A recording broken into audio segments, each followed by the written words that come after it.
This year, the Education Committee has tried to include workshops for all disciplines.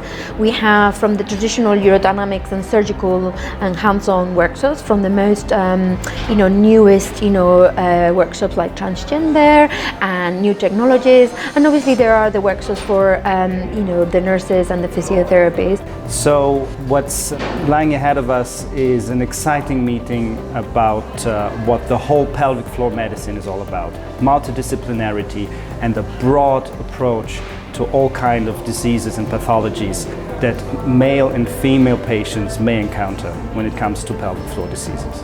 We decided to organize a Latin American workshop on Spanish and Portuguese, or a combination of Spanish and Portuguese called Portuñol.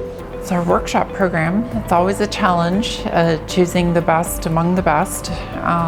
We have workshops ranging all the way from neurourology to female urology, male urology, urogynecology, gastroenterology, or colorectal surgery.